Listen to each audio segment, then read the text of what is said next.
तो दोस्तों कैसे हैं आप सब। मेरा नाम है प्रिंस और इस चैनल का नाम है सी एम प्रिंस। आज हम बात करने जा रहे हैं एक बहुत ही पिक्यूलियर टॉपिक के बारे में। I personally find it to be the most interesting clash in a long time and this is the clash of badass Ravi Kumar and लव्यापा।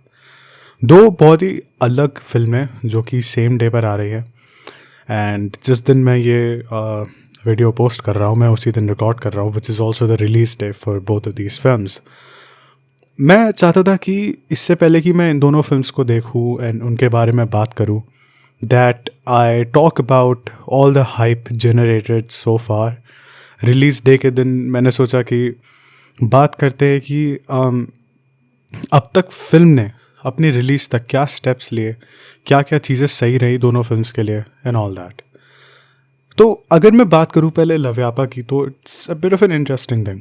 मैंने महाराज फिल्म जो है वो लव्यापा के अनाउंसमेंट के कुछ दिनों के बाद ही देखी पहली बार नेटफ्लिक्स पे अपनी मदर के साथ एंड उनको भी जुनैद खान की एक्टिंग बहुत पसंद आई। हालांकि there was a bit of obviously वो लिख रहा था देखने में कि he still an amateur actor क्योंकि पहली बार वो स्क्रीन पे आ रहे थे।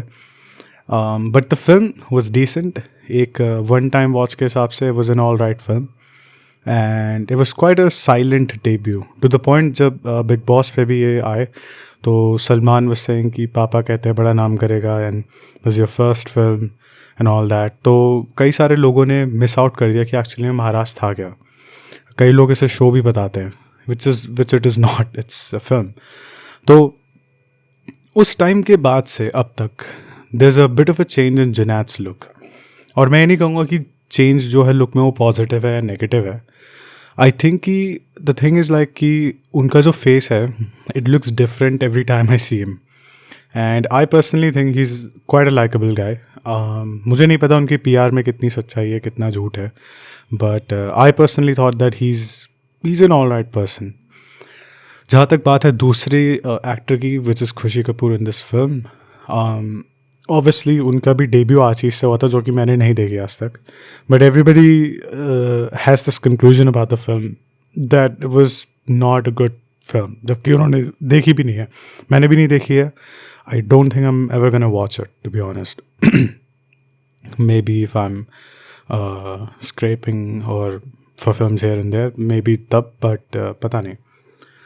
बट कहने का मतलब ये है कि जो दोनों फिल्में हैं with Loveyapa and badass Ravi Kumar, इनकी मार्केटिंग में एक बहुत बड़ा एक डिफरेंस है एंड द डिफरेंस इज़ कि लव्यापा की जो मार्केटिंग हो रही है आप देखेंगे कि बुक माई शो पे भी उसके ज़्यादा इंटरेस्ट नहीं था एंड उसकी जो बायो है उसमें लिखा हुआ था फिल्म के सिनॉप्सिस के बारे में कि ये एक रीमेक है लव टुडे का। देखिए अगर आप एक फिल्म को रीमेक भी कर रहे हैं the last thing you should do is mention that it is a remake and ये बुक माई शो के जो पेज आता है फिल्म का उस पर यही एक लाइन लिखी थी सिर्फ। तो I thought that was a bit of a strange decision by the team. And जहाँ तक बात है फिल्म के टाइटल के बारे में कई लोगों ने मजाक भी बनाया। I think the film could have been marketed this way, जो कि मैं सोचता हूँ वो है कि लव्यापा का जो पूरा कॉन्सेप्ट है फिल्म का वो ये है कि फ़ोन्स एक्सचेंज करते हैं couples and then they see if they still want to be together the next day when they just about to take a big step in the relationship. I personally think कि इस चीज़ को as a challenge market करा जा सकता था in the sense that लव्यापा एक challenge है जहाँ पे आप अपने फ़ोन को स्वैप करेंगे अपने पार्टनर के फ़ोन के साथ एंड देन you'll see कि what stuff is there. It could be both a fun challenge and quite a serious challenge. I think कि जो फिल्म है वो आज की जनरेशन की बात तो कर रही है but it is actually just about the hypocrisies of today's generation जो कि फिल्म का point है as much as I could tell from the trailer. मैंने लव टुडे फिल्म नहीं देखी है। I saw a bit of the trailer but जो trailer भी मैंने थोड़ा सा देखा it looked exactly the same. मतलब कि from the shorts to everything I am shocked कि इस तरीके से कोई अपनी फिल्मोग्राफी को आगे लेके जा रहे हैं specially after Maharaj. I am just quite surprised कि वो ऐसा डिसीजन क्यों लेंगे। I wonder what could be the decision that like वो could be the thought process behind this decision, like क्या उन्होंने सोच करके ये फिल्म को डिसाइड करा कि हाँ यार मैं इस वेरी रीसेंट फिल्म को रीमेक करूँगा, even if it was any other simple original story, मतलब बहुत ही सिंपल कोई भी होती है। There so many writers, Aamir Khan खुद कॉन्टेस्ट करते रहते हैं राइटिंग के, स्क्रीन प्ले के। That's how he found Laapataa Ladies to begin with, जो उनकी प्रोडक्शन थी last year, last year I think it would be considered, I don't know. तो जब वो खुद ऐसे हैं तो why did Junaid not take a similar path and go for an original script? That is a bit shocking to me because he's someone who's been doing theatre for 10 years. तो अगर आप 10 years से theatre कर रहे हैं, उसके बाद you take this decision as your second film, it's a bit shocking, which Maharaj was not, because महाराज एक story driven film थी, उनका character एक secondary position पे था, the first position was given to the screenplay, और that's what I liked about that film. And it was a film जो कि history के भी एक बहुत ही forgotten chapter को touch कर रहा था. I found all of this stuff very interesting, and film was very relevant in today's standards as well. तो कहने का मतलब ये है कि खुशी Kapoor has a different kind of trajectory, जिनका करियर थोड़े अलग तरीके से जा रहा है.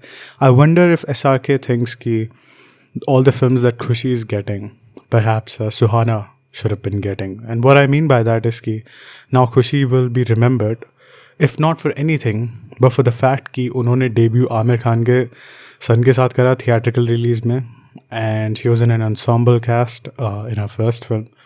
And then she is also coming with the debut of Saif's son. तो ये कुछ फैक्ट्स है जो कि हमेशा उनकी फिल्मोग्राफी के साथ अब लग जाएंगे.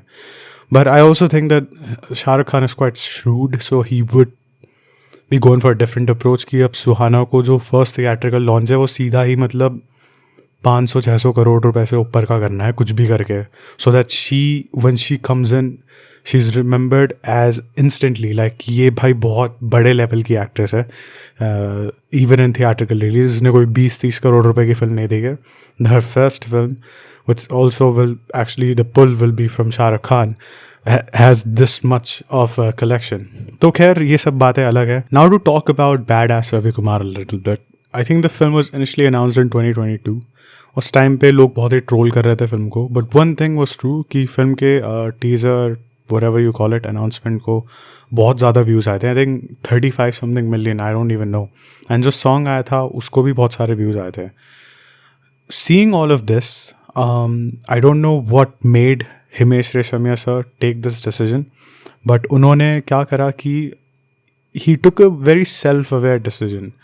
उनको पता था कि देखो भाई हमारे पास उतना ज़्यादा बजट नहीं है कि we can make a film that looks as good as, I don't know, or at least however the standard is in Bollywood right now, कि जिस तरीके की फिल्में कमर्शियल मानी जाती हैं उस तरीके से तो हमारी फिल्म लग नहीं सकती.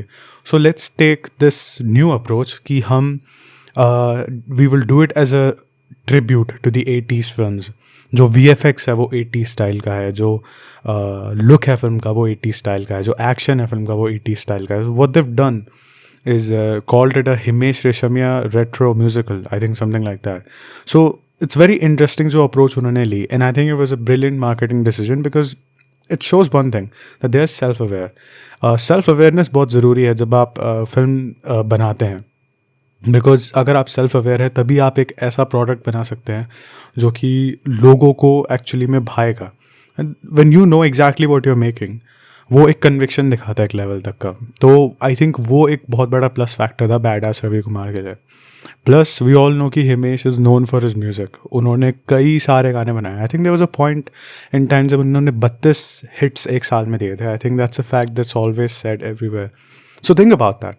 कोई इंसान जिसकी कंसिस्टेंसी एक लेवल पे एक टाइम पे इस लेवल की थी, and still he is a big musician. उनके गाने आज भी मतलब 200-300 million views he gets whenever he puts out a song or something, at least on a bigger level जब वो निकाल के आते हैं songs. And he's taken all of those things and he's put it all into this one big mesh of a product जिसको हम Badass Ravi Kumar कहेंगे. And see, I have not seen either of these films as of yet, but अभी के हिसाब से जो मैं कह सकता हूँ वो ये है कि भाई Badass Ravi Kumar is coming across as a more self aware film than Loveyapa is. Loveyapa में कई सारे फैक्ट्स को अवॉइड करा जा रहा है, कई सारी चीज़ों को। अगर आप प्रमोशन भी देखेंगे दोनों फिल्म का तो it's a very different kind of a promotion. Himesh Reshammiya almost देखने को ही नहीं मिले हैं, एंड जहाँ भी वो देखने को मिले हैं he has not really spoken out of his mouth. तो वो अगर दिखे भी है तो बैडास रवि कुमार के लुक में दिखे हैं। बोला उन्होंने एक शब्द नहीं है, almost it seems like public में कई साल लग रहे हैं, ऐसा तो लग रहा है कि जैसे कई सालों से नहीं बोला है। So the thing is like it's creating a bit of Mystique around him. अभी आप कितना भी मजाक उड़ा सकते हैं कि भाई ये फिल्म तो ये है, घटिया फिल्म है, ऐसी लग रही है वैसी लग रही है। इट्स ट्रू अगर आप इस लेंस से उस फिल्म को देखेंगे, but look at it with the lens that you look at a film like scary movie from जो स्पूफ फिल्में होती हैं। अगर आप एक पैरोडी के हिसाब से इस फिल्म को देखेंगे then it's brilliant marketing for the film and the decisions that they've taken are very excellent as well. अब भाई आप देखिएगा ना कि जो सॉन्ग्स हैं दोनों फिल्म के, you compare the views. Obviously Himesh is a plus factor in that he is known to be a big musician for a long time, and उनके पास कई सालों का एक फैंडम है पब्लिक का। तो दोनों फैक्टर्स हैं। लव्यापा का म्यूज़िक उतना हिट नहीं हुआ है। पर्सनली आई थॉट जो लव्यापा टाइटल ट्रैक है, अगर आप उसे कई बार सुनेंगे it starts to grow on you little but it's not a kind of song कि मैं अलग से बार बार सुनूंगा जा करके। But if I happen to play it can be a bit catchy sometimes a little bit. और वो बहुत ही hit and miss kind of song है। अगर आपको सही लगा तो लगा, नहीं लगा तो नहीं लगा। राना कोल जो सेकंड सॉन्ग था वो भी it felt like 3 different songs in one. I'm not saying it's a bad song. It just felt like that. And कई सारे जो उसमें little tributes दिए गए हैं आमिर खान को by Junaid and all these things. I think they could have been saved for a much bigger film. And I think more importantly, a more original film. But it is what it is.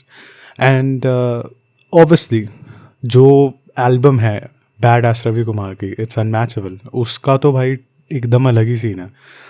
Tandoori days हो, अगर आप उसका full version सुने it's actually very very good.